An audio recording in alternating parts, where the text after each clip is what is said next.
Hey everyone, thanks for clicking on the video and hanging out with me today. Now, I know what some of you are thinking. It has been quite a while since my last upload, and I would love to sit here and give you some high stakes dramatic excuse. Maybe I was fighting off manifestations of my own guilt in a foggy town, or perhaps I was trapped in the other world for a few months. But the truth is much simpler. This is just who I am as a person. I have the consistency of a wet acrylic and the attention span of a moth. But that's okay. We're here now, and I'm really stoked to be back behind the brush and making new content. Today we're diving into the grit and grime of Silent Hill. We're painting the big guy himself, Pyramid Head, doing what he does best, being terrifying and dragging a poor nurse into the darkness. Since the base is arguably the least interesting part of the whole operation, I'm going to go through this faster than a protagonist running from a siren. I started by priming the entire thing black, and then I went in with a sloppy dry brush using a couple different silver shades. We're just looking for some metallic texture there. Doesn't have to be pretty, it just has to exist. Then I broke out the airbrush and hit it with some white ink in the areas where I wanted the fire to live. This creates a bright underglow, so when you add your colors, they actually pop instead of getting swallowed up by the abyss. After that, it was a quick layering game, moving through red, and then amaranth red or orange, and finally a splash of yellow in the order that you saw me doing there. It's basically a spicy gradient. If it looks like the floor of a boiler room that's about to explode, then mission accomplished. I didn't know what I was doing there, I was just winging it. So the boring stuff's all done now. You came back in with some silver again and dry brush that. And then I moved into adding some dirty down rust effects to the base, both the rust and the yellow rust. So when you're adding that in there, you just add that on all over the place and let it dry, or hit it with the hair dryer, and then go in with a wet brush and sort of clean it up a bit. And as you sort of manipulate it with the water and the heat from the hair dryer, you'll get something that looks like rust. It doesn't take a lot of effort. It looks really good. Looks like rust. Next, we're moving on to the skirt or butcher's apron. I spent way too much time staring at reference photos trying to figure out if this is supposed to be heavy leather or just human skin, since the game is kind of gross anyway. I just went with the fleshy tones. I'm using colors from the Vallejo Nocturna Malefic and Fairy Flesh sets. They're really great for getting sickly, I haven't seen a shower in years look. We're going for repurposed medical waste rather than healthy summer tan. And to finish it off and add some much needed grit, I loaded some Careboard Crimson into the airbrush. I sprayed that directly into the seams and the deep folds. It gives it a raw, irritated look, like the skirt is stitched together from things it shouldn't be.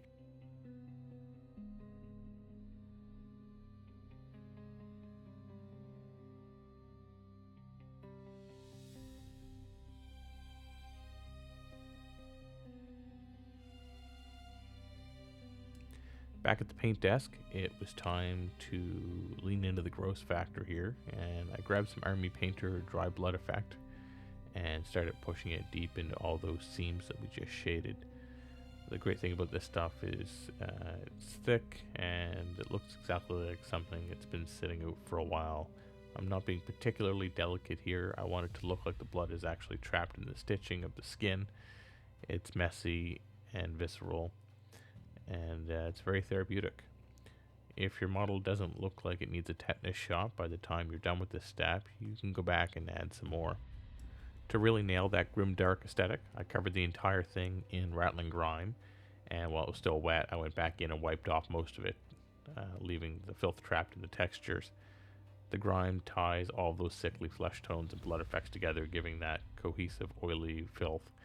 And look on the bright side. Look, if it doesn't work out, you can always throw the whole thing in the trash, lie face down on the floor, and cry yourself to sleep. So there is always a plan B.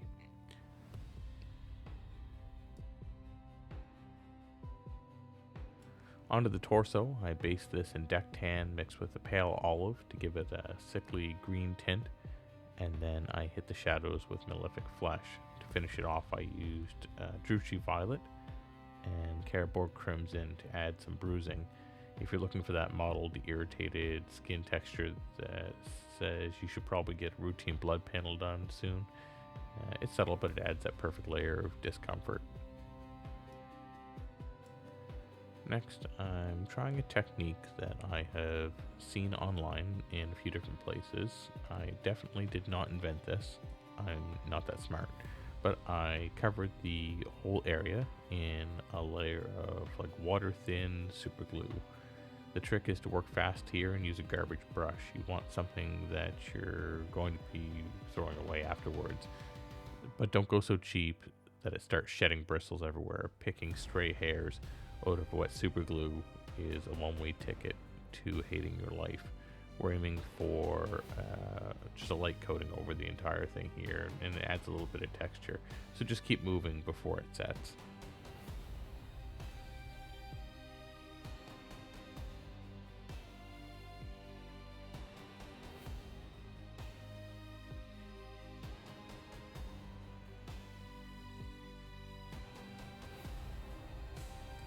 Alright, now I'm back from the airbrush booth, which I did not film because it's kind of boring. I airbrushed a thin coat of Cardboard Crimson over the entire surface, and then you see me here using 99% isopropyl alcohol. I worked it in small circles with a brush. This pushes the red shade out through some kind of magic or science that I'm too simple to understand, but not too simple to appreciate. It creates this incredible effect that looks like subcutaneous veins and mottled skin. After that, lock it in with another layer of glue, and then repeat the same process with a blue or a green shade. I went with Koala Green shade, and then it builds up that layer of sickly depth that looks organic. Finally, I hit the whole thing with a matte varnish to knock down that super glue gloss. It's a bit of a process, but it's relatively fast, and the results are awesome. And here you see me going in and just adding some blood for the blood gods. It's a little technical paint into the little cuts all over his torso here. Once that matte varnish settles, you can really see how great the effect is. It takes all that chaotic glue science and turns it into something that looks like real pressurized skin. Seriously, if I can do it, anybody can do it. If you're digging this Grimdark modeled style, give it a try on your next project. It's low skill and high reward, which is pretty much my brand. Moving on to the hilt of the sword now, I kept this incredibly simple. It's a base of dark brown on the wood, followed by a quick dry brush of a lighter brown to catch the grain. Yeah, I know, dry brushing is lazy, and real painters will tell you that it's a sin.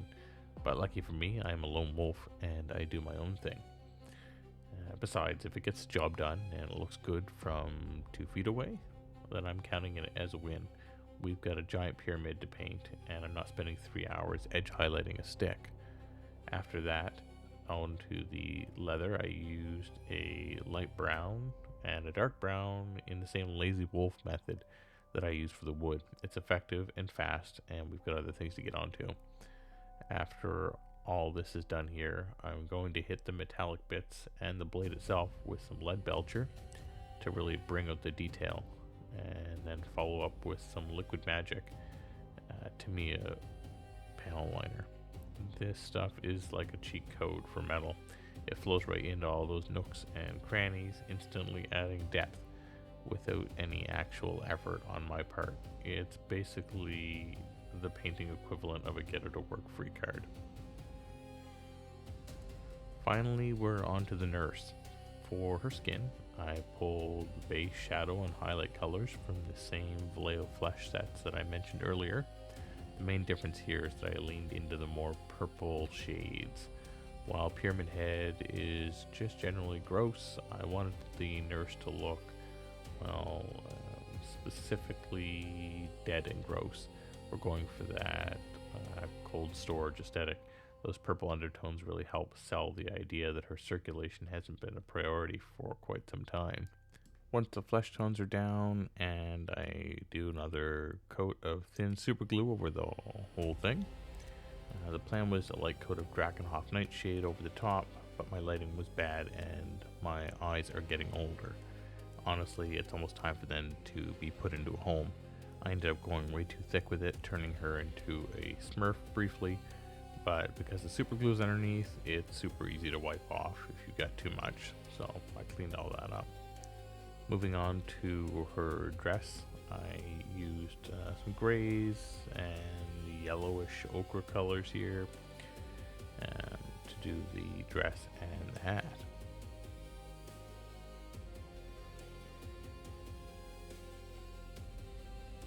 After giving it some more thought, I came back and did a coat of Caribou Crimson over the flesh tone of the nurse there to give it some more visual interest, so it wasn't just that Drakenhof Nightshade. Same process as before, so I'll just let you watch it happen here in real time. But not real time, like sped up time. Kind of faster.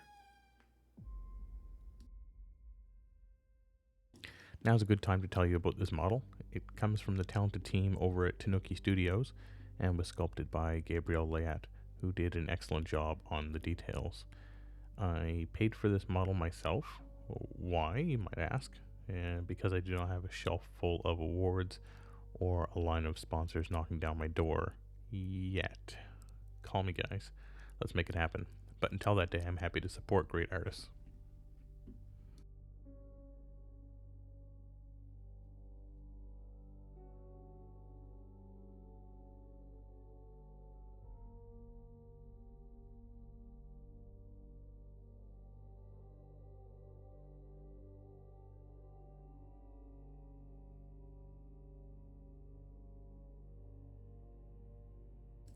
Next up, I'm slathering Agrax Earthshade over the nurse's dress to kill that pristine light white color. We're not going for freshly laundered here. We're going for dragged through a rusted hospital basement. I want it to look oily, stained, and a little bit biohazardous. Now, while you watch me work, you might notice something about the cinematography here. Eagle-eyed viewers will see that I've managed to frame this perfectly.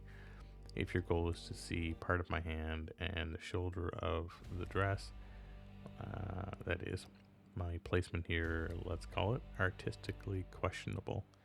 That one's entirely on me. My camera skills are still buffering, and apparently I forgot how central framing works the moment the brush touched the resin. But this is the hobbyist lifestyle I lead.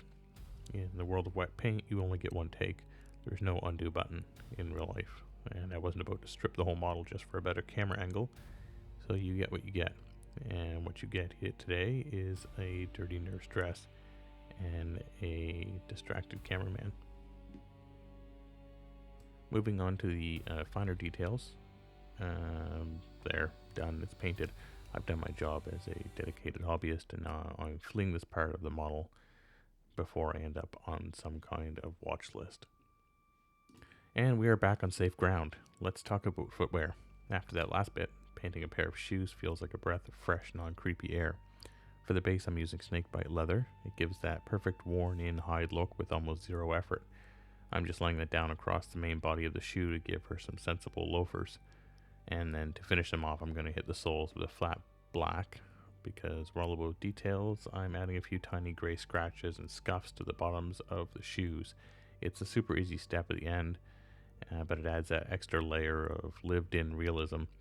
These shoes have definitely seen some miles, mostly on concrete, maybe mostly while being dragged by a guy with a giant metal triangle for a head.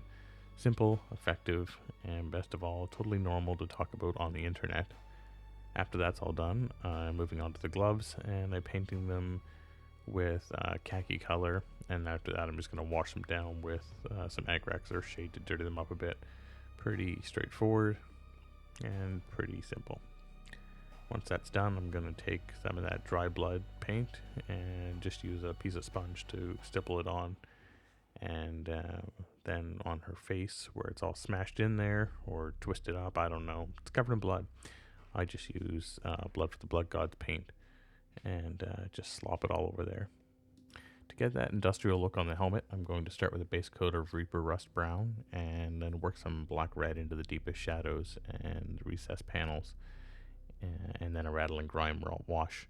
Because I can't physically stop myself from doing so, I'm going to go back in with some dirty down rust.